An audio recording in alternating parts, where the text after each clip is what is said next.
Y'all, you think trashing the wedding was the end? Hell no. I stole an onion-scented jumpsuit, broke back into their library, and decided to marry a vegetable using their own damn laws. In the Maxwell Industries conference room, Gwendolyn slammed her iPad on the table. The screen cracked right over Yu's naked, sludge-covered ass. Do you have any idea what this has done to us? Her neck veins bulged. MDI stock was in freefall. Maxwell meltdown was trending. Yu's dad Preston mopped his forehead. Just let him marry Floy. Shiz a mayo. The family lawyer Sterling pushed up his glasses. Floy's illegitimate.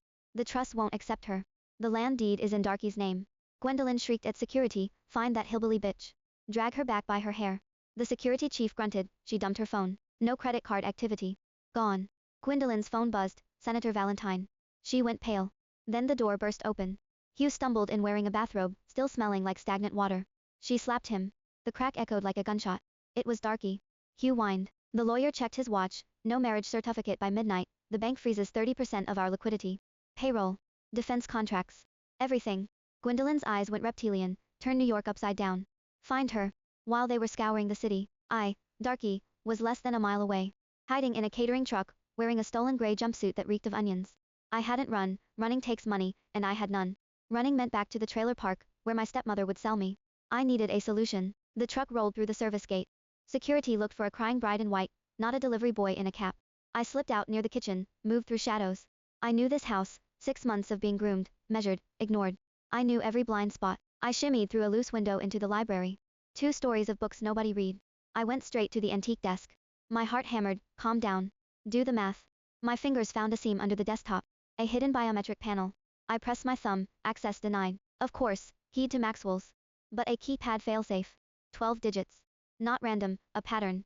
Founding date, stock ticker as ASCII, missile launch dates. I closed my eyes, seeing numbers as constellations. A prime sequence intertwined with Fibonacci. Beautiful. My fingers flew. A soft click. The drawer opened. Inside lay a parchment smelling of dust and history, the 1920 Maxwell Mayo Alliance Covenant.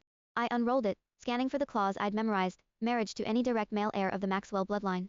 Any. Not just Hugh. A cold smile touched my lips. Through the rain-streaked window, I looked toward the east wing. A mausoleum. Dark. Silent. That's where they kept him. Fleet Maxwell. The legend, the war hero, until a helicopter crash turned him into a vegetable. Or so they said. The library door turned.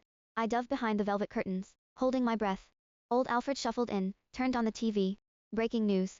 Gwendolyn's face filled the screen, fake tears shimmering. We are so worried about Darky, we just want her home safe. Liar. I dug my nails into my palms until the skin broke. Pain grounded me. Alfred sighed, turned off the lights, and shuffled out. I stepped out of the darkness. I wasn't the victim anymore. Not the poor mountain girl grateful for scraps. I looked at the contract in my hand. I was going to burn their house down, using their own laws as matches. Behind that door in the east wing, the one no one dares open, lies a man they say is a vegetable. But I once saw his finger twitch when I whispered a certain number. Next episode, I'm walking into his room, laying a marriage contract on his dead legs, and kissing him. Guess if he opens his eyes. Follow me, the answer will make you scream.